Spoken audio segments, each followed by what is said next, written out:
ये ईमान दुनिया की सबसे कीमती चीज़ है मेरे भाई।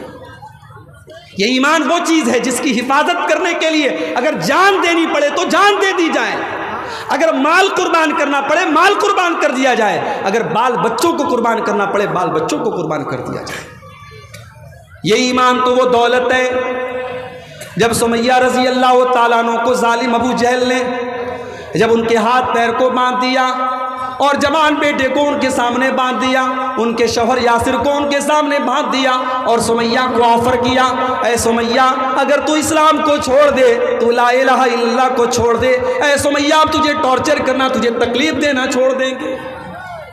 मगर सुमैया को इस दौलत की कीमत पता थी, सुमैया को ईमान की अहमियत पता थी।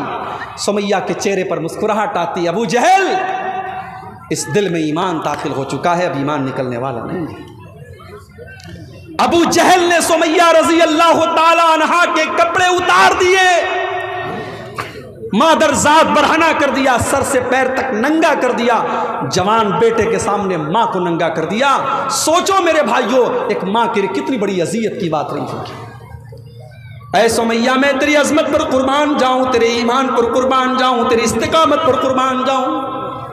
सुमैया ने इस अज़ियत को बर्दाश्त कर लिया, मगर ईमान से कॉम्प्रोमाइज़ नहीं किया, तौहीद से समझौता नहीं किया।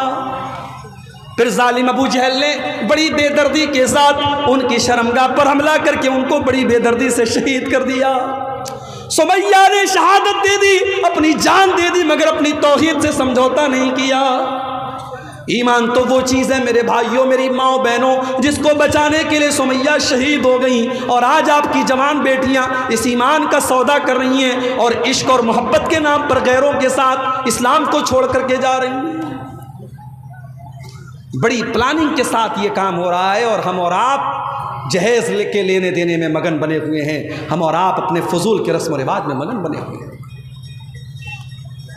हमने अपनी बेटियों को कॉलेजों में पढ़ाया, यूनिवर्सिटीज़ में पढ़ाया, हमने आला तालीम अपनी बेटियों को दिलाई, मगर अपनी बेटियों को इस काबिल हम नहीं बना सके कि उनको तौहीद की अहमियत बताते, उनको ईमान की कदर व कीमत बताते।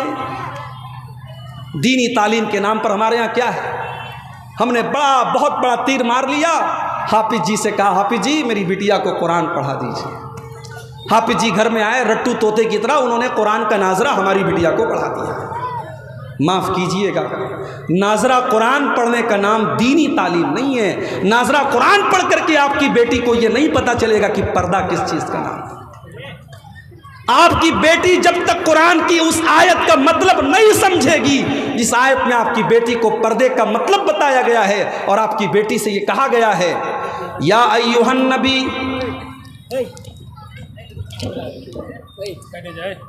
या अय्युहन नबी कुल लिअज़वाजिका व बनातिका व निसाइल मोमिनीना युदनीना अलैहिन्ना मिन जलाबिबिहिन्ना।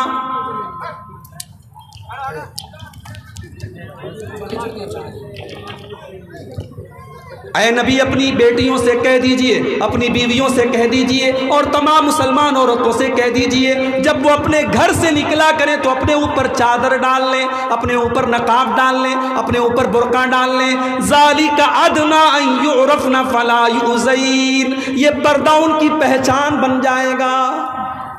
हमारे यहाँ तो पर्दा करने वालियाँ भी कोरोना के बाद मास्क लगाने लगी। अब नकाब नहीं चलता, अब मास्क चलता है। हरे कलर का फ्रॉक है तो हरे कलर का मास्क लग गया, गुलाबी कलर का कपड़ा है तो गुलाबी कलर का मास्क लग गया। माफ़ कीजिए, मास्क नकाब की जगह नहीं ले सकता है। नकाब को भी हमने डिज़ाइनदार बना दिया। अब माशाअल्लाह नकाब इतना खूबसूरत हो गया कि शायद बगैर नकाब पर उतनी तवज्जो और नज़र न जाए जितनी नकाब के ऊपर जा रही है। मेरे भाइयों, हमने अपनी बेटियों को जब कुरान का मतलब ही नहीं पढ़ाया और उनको दीनी तालीम ही नहीं दी, तो हमारी बेटियां अगर आज गैरों के साथ फरार हो रही हैं तो हमें बहुत हैरत नहीं करनी चाहिए। हमने अपनी लड़कियों को इजाज़त दी वो बाज़ार जाएं, हमने बाज़ार के रास्ते उनके लिए खोल दिए, हमने कॉलेजों के रास्ते उनके लिए खोल दिए, हमने यूनिवर्सिटीज़ के रास्ते उनके लिए खोल दिए, और हमने मस्जिदों के रास्ते उनके लिए बंद कर दिए। दुनिया की हर जगह औरत जा सकती है, मस्जिद में नहीं जा सकती। फतवा लग गया साहब, मस्जिद में जाने से फितना पैदा होगा। मेरे भाइयों, आज आप गौर करें कि आज मुस्लिम पर्सनल लॉ बोर्ड भी ये कह रहा है कि नहीं, अगर पर्दे का इंतज़ाम हो तो औरतों को मस्जिद में इंतज़ाम उनका होना चाहिए। बड़ी देर में बात आई है, मगर देर आयत दुरुस्त आयत। जब बीमार इंसान होता है ना, मेरे साथ एक्सीडेंट हुआ, ऐसे बजाय मुझे कोई चोट नहीं आई, मगर 2 दिन के बाद अब मेरे सीने में दर्द हो रहा है, पीठ में दर्द हो रहा है। अब मैं डॉक्टर के यहाँ जाऊँगा, डॉक्टर मुझे पेन किलर देगा, अगर अंदरूनी कोई चोट नहीं है तो पेन किलर देगा और साथ में एंटीबायोटिक देगा। उसूल यही है, बीमारी जितनी तगड़ी हो एंटीबायोटिक उतना तगड़ा दिया जाता है। आज एक तरफ बेपर्दगी की बीमारी है, एक तरफ बेहयाई की बीमारी है, एक तरफ फेसबुक की बीमारी है, एक तरफ इंस्टाग्राम की बीमारी है, एक तरफ व्हाट्सएप की बीमारी है। आपकी जवान बेटियों के हाथ में मोबाइल है, रात में 12 बजे वो किससे बात करती हैं आप नज़र नहीं रख सकते मेरे भाई। उनके फेसबुक पर उनसे प्राइवेट में कौन कौन चैटिंग कर रहा है आप नज़र नहीं रख सकते। जब बीमारियां इतनी बढ़ गई हैं तो एंटीबायोटिक का डोज भी उतना ही तगड़ा होना चाहिए। अगर आपने अपनी बेटियों की सही तरबियत नहीं की, मेरी बात लिख के रख लीजिए, आने वाले 10 और 15 सालों के बाद शायद कोई गांव ऐसा नहीं होगा, कोई खानदान ऐसा नहीं होगा जहां की कोई ना कोई लड़की गैर मुस्लिम के साथ फरार होकर के मुर्तद न हुई हो। ये जंगल की आग की तरह ये चीज़ फैल रही है। अल्लाह ने कुरान में फरमाया, या अय्युहल्लज़ीना आमनू कू अनफुसकुम व अहलीकुम नारा, ऐ ईमान वालो अपने आप को और अपने परिवार को, अपनी फैमिली को, अपने बाल बच्चों को जहन्नम की आग से बचाओ। अपने दिल पर हाथ रख के बताइए, औलाद वालो, आपका बेटा अगर आग में जल रहा हो और आपको पता लग जाए तो क्या आप जलसे में बैठ करके अब्दुल गफ्फार साहब की तकरीर सुनेंगे? आप दौड़ते भागते जाएंगे। आपको मोबाइल पर कॉल आ जाए कि मेरे बेटे का एक्सीडेंट हो गया, आप हॉस्पिटल पहुंचेंगे और अगर ज़रूरत पड़ी तो अपना खून दे करके और अपनी जान दे करके आप अपने बच्चे को बचाएंगे। इतनी मोहब्बत करते हैं अपनी फैमिली से, अपने परिवार से, अपने बाल बच्चों से। अल्लाह तबारक व तआला उसी मोहब्बत को अपील करते हुए फरमाता है, या अय्युहल्लज़ीना आमनू कू अनफुसकुम व अहलीकुम नारा, ऐ ईमान वालो, जिस परिवार से, जिस अहलो अयाल से तुम इतनी मोहब्बत करते हो, उसको दुनिया की आग में तुम जलते हुए नहीं देखना चाहते हो। तुम्हारे बाल बच्चे, तुम्हारे बेटी और बेटियां जहन्नम की आग में कैसे जल रहे हैं और तुम कैसे गवारा कर रहे हो। अपने बच्चों को बचाओ जहन्नम की आग से। मोबाइल बच रहा है क्या किसी का? आप रात में तहज्जुद की नमाज पढ़ रहे हैं, 10-25 आप रात में तहज्जुद की नमाज पढ़ रहे हैं, कौन है भाई?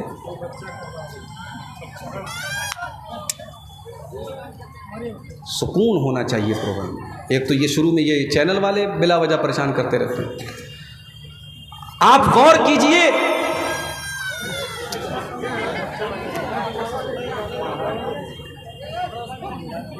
अल्लाह रहम फरमाए। बच्चों की मोहब्बत हमारे और आपके दिल में होती है, लेकिन अगर आप तहज्जुद की नमाज पढ़ रहे हैं और आपका बेटा गलत रास्ते पर जा रहा है और आपकी बेटी गलत रास्ते पर जा रही है मेरे भाइयों, तो अल्लाह के यहाँ हमारी और आपकी गर्दन बच नहीं सकती है।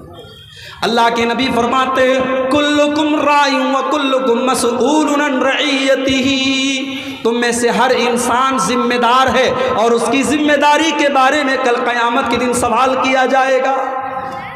आपको अपने बच्चों की बहुत फिक्र है, आपने बच्चों के लिए प्रॉपर्टी बनाई, आपने घर मकान बनाया, आपने सोने चांदी के जेवरात बनाए, मगर अपने दिल पर हाथ रख के बताओ, आपने अपने बच्चों की आखिरत के लिए क्या किया?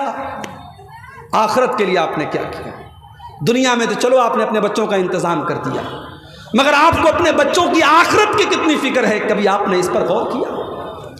आज कितने मुसलमान हैं, बच्चा बीमार हो गया, माँ उसकी मालिश कर रही है, मालिश करने के बाद काजल का टीका लगा रही है। आप क्या लगाते नहीं लगाते?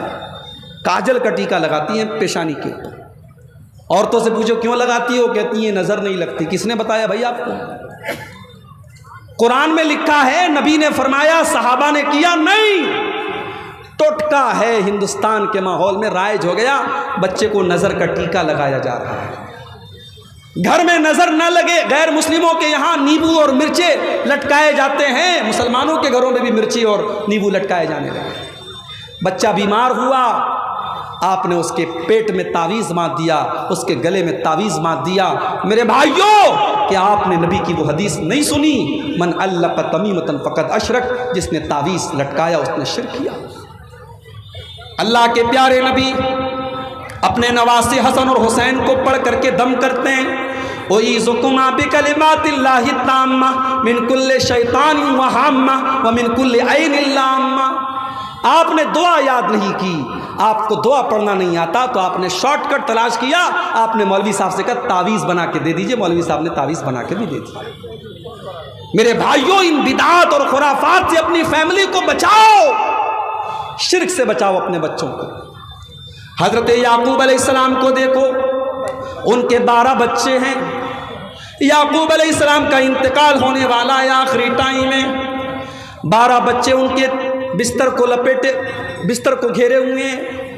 हज़रत याकूब अलैहिस्सलाम अपने बच्चों से कहते हैं, अम कुंतुम शुहदा इज़ हज़र याकूब अल मौत इज़ क़ाल लिबनीहि मा ताबुदून मिन बादी। हज़रत याकूब अपने बच्चों से कहते हैं, किसकी इबादत करोगे? कालू नाबुदु इलाहका व इलाह आबाइका। बच्चे कहते हैं, अब्बा जान, हम आपके और अपने बाप दादा के माबूद की इबादत करेंगे, हम अल्लाह की इबादत करेंगे।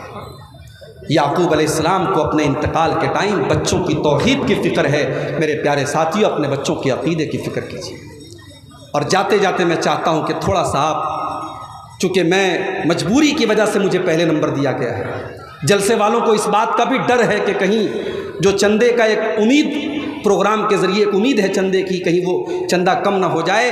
मैं बड़े अदब से आपसे गुजारिश करता हूँ, मेरी तकरीर का आखिरी पॉइंट चल रहा है, 5-10 मिनट आप आइए और इस कब्रस्तान के रास्ते के लिए, ज़ाहिर है कब्रस्तान हमारी बड़ी बुनियादी ज़रूरत है, ये सदक़े जारिया होगा। अगर आपने 100 रुपया, 1000 रुपया, 10,000 रुपया, जो भी आपकी ताकत है, आपने अगर कब्रस्तान में ताउन किया, तो जब तक ये कब्रस्तान का रास्ता रहेगा तब तक आपको और जिसकी तरफ से आपने सदका दिया होगा उसको उसका सवाब मिलता रहेगा। मैं आपसे गुजारिश करूंगा कि आप इस कार्य खैर में हिस्सा लेते चले जाएं और ताउन करते चले जाएं। मुझे इस बात का भी हुक्म मिला है कि थोड़ा बहुत आपका ताउन भी जो है मैं कबूल करूं। मेरे भाइयों, आज हमें और आपको इस कार्य खैर में, इस तरीके की चीज़ों में भी अपने आप को और अपने घर वालों को हिस्सा दिलवाना चाहिए।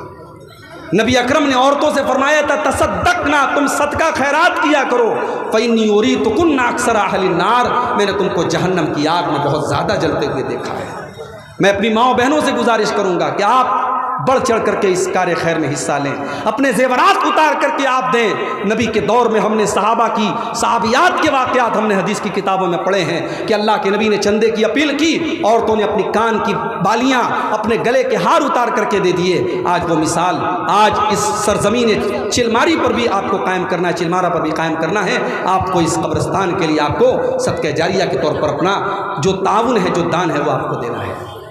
मेरे भाइयों, वक्त बहुत नाजुक है, वक्त बहुत नाजुक है और दीन और ईमान को बर्बाद करने के लिए बहुत सारे फितने इस वक्त जो है सामने आ रहे हैं।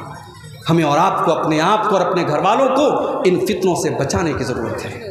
और उसके लिए बड़ी ज़रूरी चीज़ ये है कि आप अपने बच्चों को दीन की तालीम दिलाएं। मैं ये नहीं कहता कि आप सारे बच्चों को आलिम बना दीजिए, सारी बच्चियों को आलिमा बना दीजिए, मगर कम से कम अपनी औलाद को आप दीन की इतनी तालीम दे दीजिए कि जो दीन की मोटी